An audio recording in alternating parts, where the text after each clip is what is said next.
and welcome everybody. Thank you for joining us for day 4 of Recycling Week. I'm Inga and I'll be your host for today. On to today's focus, we're looking at Rinse and Clean Thursday. So as you may recall, this correlates with the 4th step in our waste hierarchy, which is recycling. On Monday, we looked at the first step, which was to avoid or refuse through buying responsibly. Then Tuesday, we looked at being waste-free through rethinking and reducing our wasteful habits. And yesterday, we looked at how we can reuse and repair our items to prolong their lifespans and reduce landfill. So Rinse and Clean Thursday is all about minimizing contamination so that all our recycling items can actually be recycled, from rinsing our items to making sure that we are putting the correct materials in the correct bins. We actually have the power to make sure that our recyclables do get recycled. So today's focus is brought to you by Reclaim Consulting. Reclaim Consulting is serious about helping businesses and organizations do better when it comes to waste minimization. And they do this through strategy design, auditing, educating, consulting, and more. So if you'd like to find out more, head to reclaim.co.nz. Thank you, Reclaim Consulting, for sponsoring us today. We are joined by 3 speakers today. So we've got Liz and Harry from Ministry of the Environment. As we know, Ministry of the Environment are huge advocates in the recycling space and have trained our recycling standards New Zealand-wide. Then we've also got Bruce from Reclaim, who will address today's focus from a commercial recycling perspective. But I'll let them formally introduce themselves. So on to you, Liz and Harry.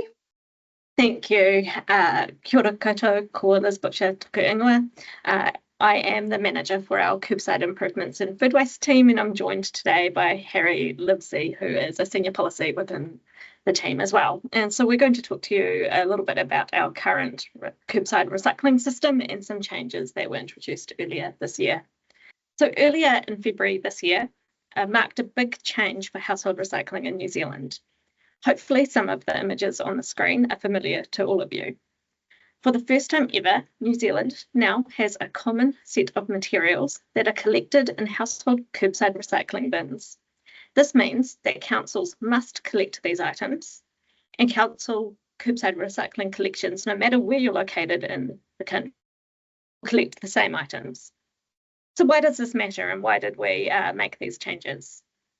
As shown on the slide here, public attitudes around recycling show that people were confused about what to do and how our recycling system works.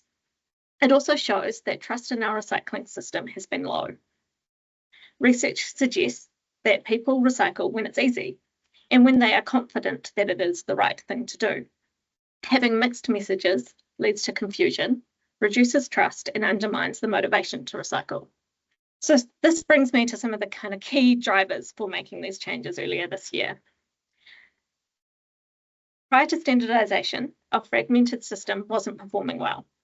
Our curbside recycling rate was low, and on average, only 1/3 of materials collected at curbside were being placed into the recycling, with the rest being placed into the general waste bin and headed to landfill. Contamination rates were also high, which in part reflected some of that confusion by the public around how to recycle right. Additionally, there was less clarity for brands around what types of packaging fit within our recycling system, which then made it hard for brands to know how to do in a way that could be recycled here in New Zealand. And as mentioned earlier, public trust in the recycling system was low, with over 1/3 of householders believing that most recycling ends up in landfill. So bringing in standard materials aims to address these issues by building a clear and trusted recycling system. I'll now hand over to Harry, who will present the rest of the slides and who will talk a little bit more about what the standard materials are and what is happening right now. So these are the standard materials. They are commonly collected generally throughout New Zealand, and they can be sorted, and they have markets within New Zealand. So as on the poster earlier, these are glass bottles and jars, paper and cardboard, plastic bottles, trays and containers, 1, 2 and 5, aluminium and steel cans. So most councils did already collect these. but there were a few who had to start collecting 1 or 2 materials in order to complete the set. And there were also a number of councils that had to stop collecting a few materials. They were different materials for different councils, but that was part of the confusion around materials were actually recyclable. Collecting a single set of materials across the country also meant not collecting some items. These are some of the common items that are now consistently not collected across New Zealand, but also information about what you can do with them. And if you are thinking about a material and you want to know where it goes, you can look up some of the information on our website, or your council will also have information about where these materials can go. So just quickly on a couple of these, lids are generally excluded because of difficulties with sorting them. So when they end up in our material recovery facilities that sort all of the recycling, they're generally quite small items and they tend to fall out, head into the fines, and they're sent to waste. There are also some issues around if you leave lids and caps on, you're much more likely to trap contents inside the containers, and then that whole container will be sent to waste rather than recycled. Plastics numbered 3, 4, 6, and 7. There hasn't been a market for these plastics. And some councils had adopted the approach of making it really simple for households and saying, put it all in and we'll sort it out for you. But it did really give confusing messages about what was actually recycled and what wasn't. And it lent that kernel of truth to the belief that some plastics put in your recycling bin are landfill because some of them were. So we've made it more consistent, and we're only accepting things across the country that generally have markets. However, this is also a point in time, and there are further improvements to New Zealand's recycling system. We'll explore options for how these materials and others could be safely and effectively collected, sorted, and sold. So collaborating on the next steps. The Recycling Leadership Forum was established earlier this year, and it really brings together a lot of people from across the whole life cycle of packaging, from the packaging manufacturers through to the brands and retailers who specify the packaging, through to the councils collecting it, and the recyclers who end up processing it and trying to find a home. So getting them all together can help to discuss some of the issues about where these items are having difficulty, and sorting that out might involve changing packaging in order to fit within our existing systems, or it might be testing a new system, such as the caps and lids collection or drop-off trials. Standard materials is still a relatively recent change, and it's still bedding in. So MFE has developed a bunch of educational resources, and these have been shared with councils so that we can have consistent messaging across New Zealand to help us all to remember how to recycle right. This is information that's available on our website. Some of it links through to other related websites such as the Waste Bins. But how can you help to spread the word? There's a good game, the Recycle Right game. You can get to from the Recycle Right webpage on MFE, links through to Waste Bin. Have a read of those pages there to find out what happens to your recycling and where it goes. And when you find something interesting, share it with your friends and your colleagues and your family. If you feel it's necessary, you can print out some posters to put them up at work or wherever else you think it needs to be. Remember, rinse and clean. Thanks, Awesome. Inga. That's the end of our presentation. Thank you, Liz and Harry. That's great. Thank you for those resources as well. That's very useful. And also great to know about the non-curbside collectible materials like caps and lids, as that's a question I'm sure many of us have. Remember, guys, if you have any questions or comments, please add them to our Q&A and we'll address them at the end. On to you, Bruce. Kia ora, everybody. I'm Bruce Ivan, the Operations Manager for Reclaim Ltd. Reclaim Ltd is New Zealand's largest privately owned recycling company. We offer a variety of recycling services to help companies reduce their waste and therefore their waste costs. We also offer some advisory services to help people understand their waste, which raises the question of, do you understand your waste? I'll let you think about that for a bit, and hopefully in the next 10 minutes, I will help you to understand what that question means. All right, back in the turn of the last century, the world was a very different place when it came to waste. Landfills weren't, as we know them, didn't exist or weren't a thing we even thought about. And waste wasn't something we had to deal with as a disposal. Everything was made to be repaired or rebuilt or reused. One man's rubbish, another man's gold, etc. And then we flick on to where we are now with a landfill, and how did we get here? Now, we're not saying landfills are bad things because they are in fact resource dumps for the future, if you like. And if you have a piece of waste which you have somehow not managed to avoid, and that's something we're all guilty of, then a proper controlled landfill is as good a place as any for it. Way better there than on the side of the road or in a hole in your backyard or similar. So landfills do have their place. It's just unfortunately a lot of stuff that shouldn't go to landfill does go to landfill. And if we continue it the way we are, of course, our landfills will all be full and we'll have to keep going further afield and digging new holes to bury stuff in. As we know already, there's no landfills available in the main Auckland region now, where Red Vale is closing shortly, and to be a new one reopened in Dome Valley, and the other one is in Hampton Downs to the south. So already there's no central Auckland landfills, and we'll only have to go further afield as time goes on.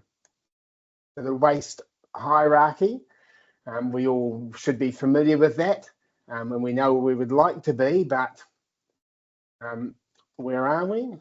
We're around here somewhere. Recover and dispose, recover, value, dispose. We need to get up to the reduce, rethink, redesign part of the waste hierarchy. And how do we get there? Here's a quote that's often incorrectly ascribed to Einstein. And how does it relate to us?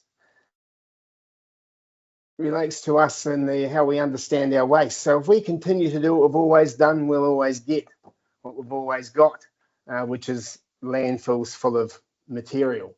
If we keep designing products which have a single use and don't have an end of life answer for them, then we will continue to produce waste which ends up in landfills. So that's the definition of insanity. We need to change the way we do stuff, the way we design it, the way we deal with it ourselves. So if we understand our waste ourselves, we look at what we buy. So every piece of rubbish that goes to a landfill has been consciously purchased by somebody at some stage. Now, it's not always avoidable. You know, I'm a fan of a potato chip with a beer at the end of the day, and I can't get a potato chip in a recyclable bag. I could say I would make my own, but anybody that's tried that know that this doesn't work very well. I'm sure there are some people that make lovely potato chips, but I'm not one of them. So we can't always help what we buy, but we could help the people that manufacture the packaging for those items to understand that we consider it a problem and that we would like them to take their thinking caps off, put the thinking caps on, I should say, and redesign the packaging for something that is recyclable or reusable or compostable. And then what can we phase out? So we have we buy a lot of stuff that we don't really need to buy. If we look at our procurement, especially in our businesses, we buy, say, photocopy paper that comes from a supplier whose wrap is not recyclable. We could change that to buying a recyclable photocopy paper with a recyclable wrap.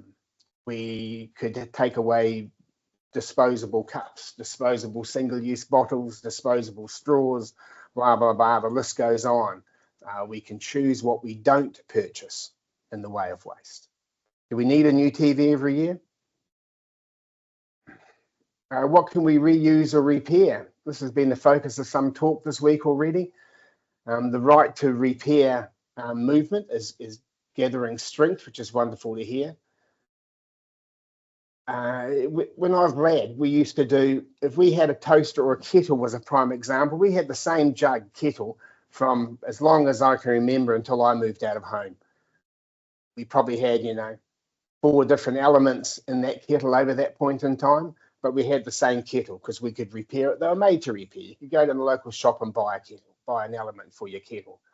Now they're a single piece of plastic, and once they go, the element has to go with it because you can't remove it. And toasters, and the list goes on of things we used to be able to repair but can repair no longer. So let's hope that the right to repair movement just gets stronger. What can we recycle? Once again, I mentioned the photocopy wrap. Why buy it if we can't, if we can have a recyclable option, a reusable option, or a repairable option, don't take the non-repairable option. And as Harry said, rinse and clean. We can recycle 1s, 2s and 5s, plastics, glass, bottles and jars, paper and cardboard, and aluminium and steel cans and tins in our recycling system and kerbside in most places in New Zealand. I don't know what the percentage reaches, but I'm sure it's a very large reach for that material. The next steps. What do we do next? We understand our waste. There's many ways to do this. If you're a business, you can employ a consultant, an advisory service. Reclaim offer these services. We can go through your waste bit by bit. So we'll take a portion of waste, 24 hours or something similar, a known quantity.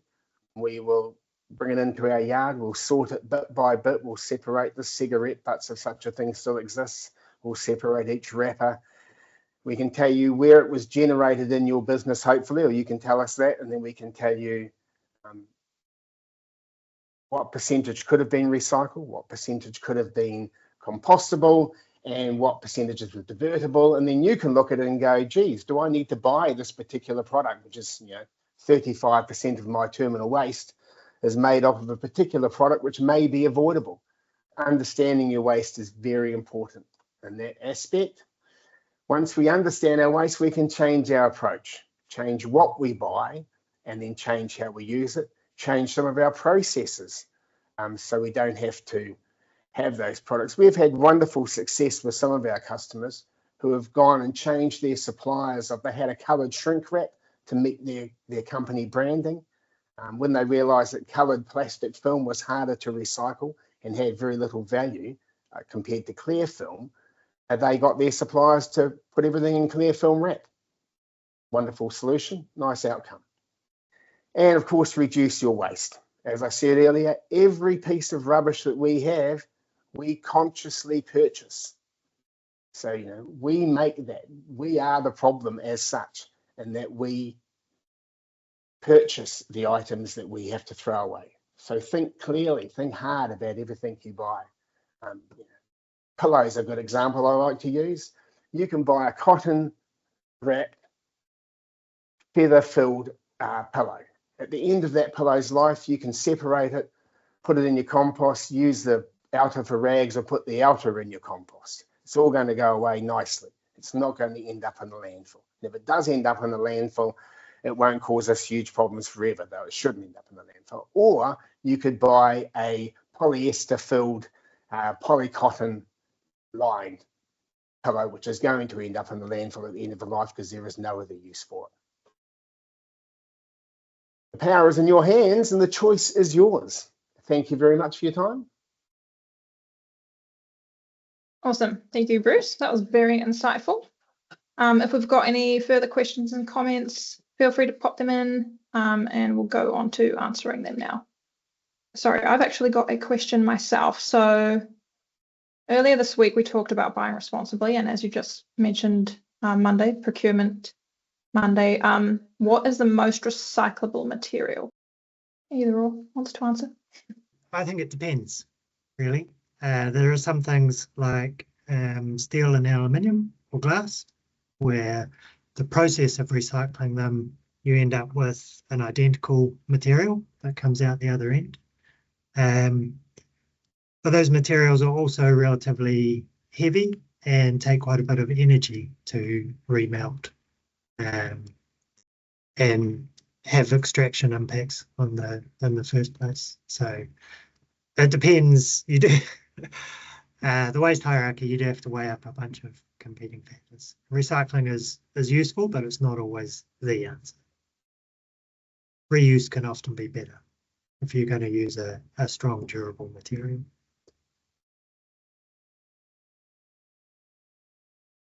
That's true. Do you have any comments on that, Bruce?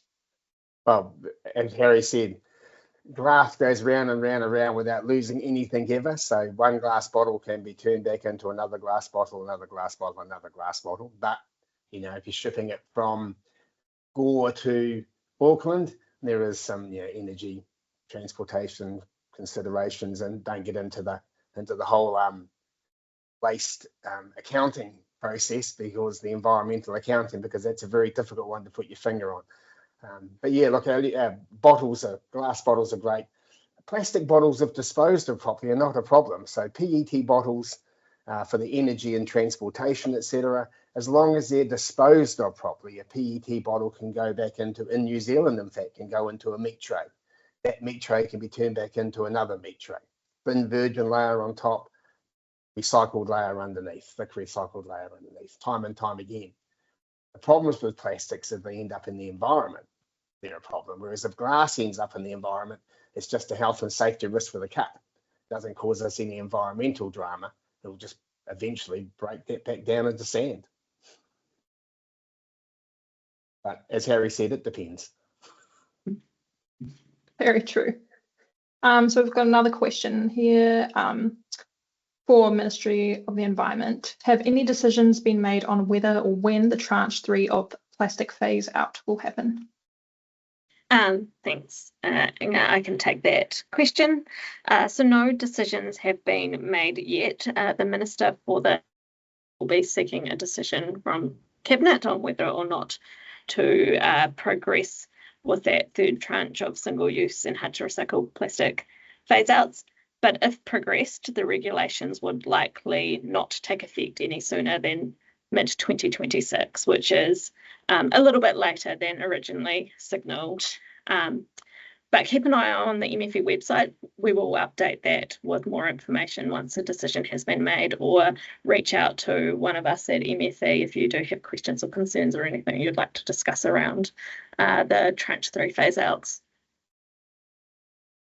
And on the caps and lids scheme, will that become more accessible with more locations? Yeah, the caps and lids scheme is being run by the Packaging Forum, and they're very keen to expand it. At the moment, I believe it's Auckland and Christchurch, but they are looking at further locations around New Zealand. But as soft plastics was rolled out over time to more places. Yeah, and just to add to that, it is still very early days for that scheme. So they'll be learning from that experience of rolling it out in those first 2 locations to begin with before they look at further locations. That's my understanding. Awesome. A question for both of you probably is, well, all 3 of you, I should say. Why are we not burning the waste to produce electricity like in some European countries? Can I answer that one? You can never go, Bruce. I've never met an incinerator operator who is prepared to put the output of his incinerator into his children's bedrooms. And until I find one of them, I'm not happy with the idea of burning it. Thank you. And I'll add to that a little bit. So plastics are made from fossil fuels, and if you want to burn plastics in order to generate electricity, it's much the same as opening up a new coal-fired power plant, which we don't need in New Zealand.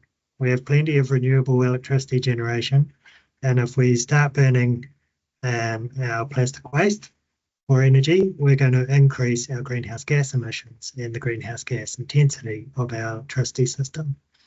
It has worked in the past in European countries, partly because they also have district heating schemes, so a lot of the heat can also be used, and they have until recently also had quite fossil fuel intensive electricity generation. You are seeing some European countries now decommissioning waste to energy plants. Two reasons. One is they can't meet their greenhouse gas emission reduction targets, and the other one is they're seeing a lot of the resources that they want to go into their circular economy being incinerated.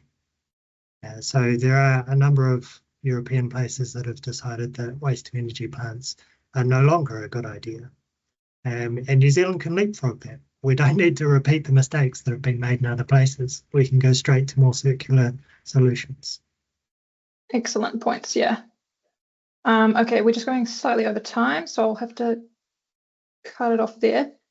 I just want to thank you three for coming. That was really insightful. And as Liz and Harry have said, you can visit their website to find out more about what items can be recycled. And you can visit the reclaim.co.nz website to find out more about what they're offering. So a key takeaway here, I think, would be remove those lids and rinse the items before you pop them in your bins, making sure you're popping the correct items in your bin, of course, so that we can actually make sure our items are getting recycled and divert that from landfill. I hope that helped answer some questions you all had. Thank you all for attending today's session. I hope you all got out. We go out and make the most of Rinse and Clean Thursday and everything we learned today. I'm looking forward to having you all back tomorrow as we wrap up Recycling Week and prepare for the long weekend. Thank you. Me. Thank you.